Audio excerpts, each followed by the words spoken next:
es avec ce qu'il faut comme action. Et aussi, il faut que tu réfléchisses à ce que tu récites.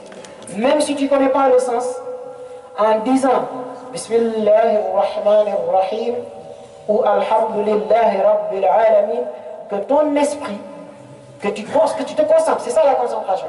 Au moment où tu dis un mot, tu retiens que tu es en train de dire tel mot. Mais tu suis l'imam ou tu récites, après avoir récité, tu ne sais même plus quelle sourate l'imam il a récité.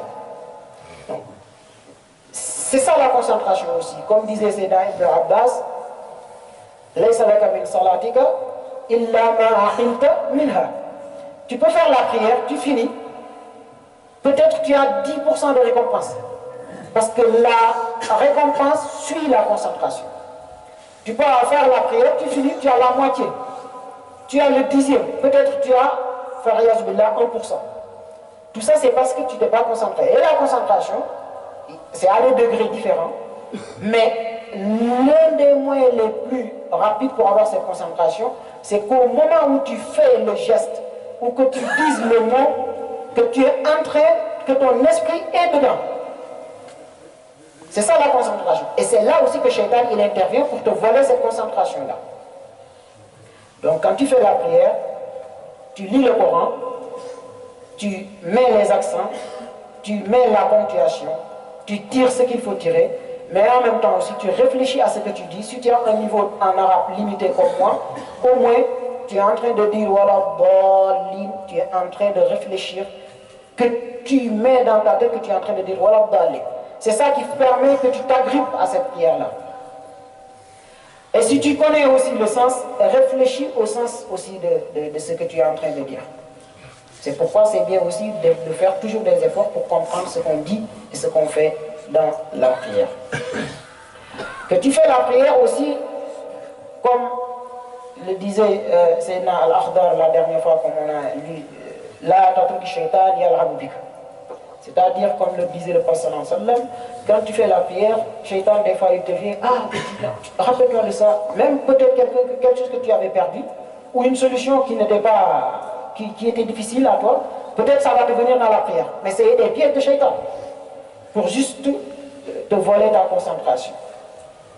Et du coup, quand tu dis, quand tu fais la prière, tu te fies à Allah subhanahu wa ta'ala, mais tu essaies de chasser tout ce qui n'est pas la prière dans ton cœur, de ton cœur.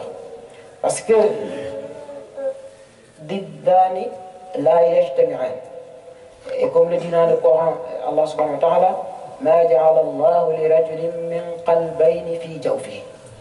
C'est-à-dire que on ne peut pas aimer deux choses, mais seulement si c'est deux choses différentes. Parce que deux choses qui se ressemblent, on les aime tous. Si tu aimes bien quelqu'un qui est véridique, si tu aimes la vérité, si tu es sincère, tu vas aimer tous ceux qui sont sincères. Mais si tu n'aimes pas l'injustice, tu ne peux pas être ami ou copain avec quelqu'un qui est injuste. C'est ça. Ça ne veut pas dire qu'on ne peut pas aimer deux personnes, on ne peut pas aimer deux choses. C'est tout simplement, tous les contraires ne peuvent pas aller ensemble. Donc si tu aimes Allah et que tu fais la prière, Dunya c'est le contraire de Akhira. Sauf ce qui te permet de te rapprocher de Allah. Donc quand tu fais la prière, tout ce qui n'est pas Allah subhanahu wa ta'ala, tout ce qui n'est pas la prière, tout ce qui ne te conduit pas dans cette concentration, essaie de t'en débarrasser.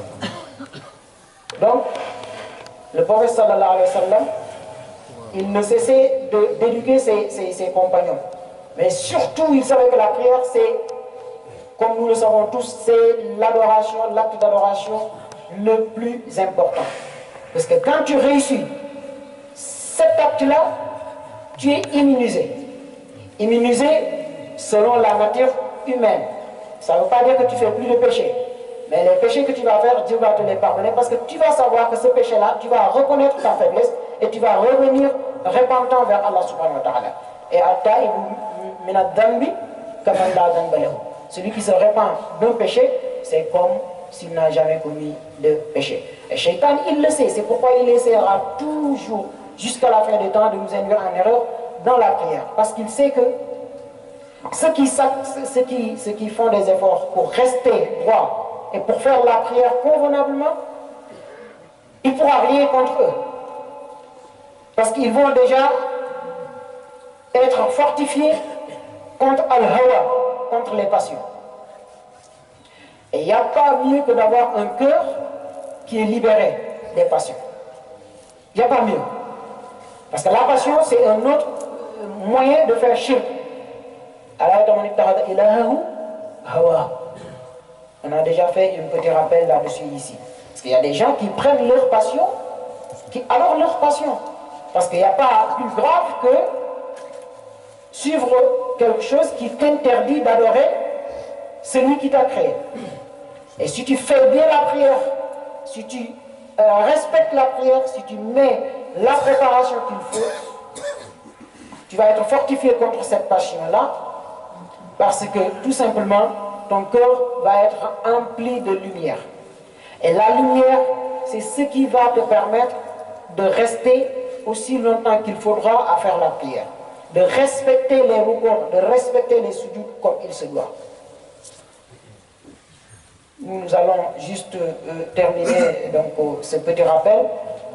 Nous savons que le temps est très court, mais c'était juste un rappel, comme tout le monde, ou presque beaucoup le savent, mais il n'y a que ce conseil qu'on oublie. Si on dit oublier, ça veut dire qu'on savait déjà. Il n'y a que ce conseil qu'on oublie, on essaie juste de nous le rappeler et de le rappeler aussi à tous ceux qui sont là.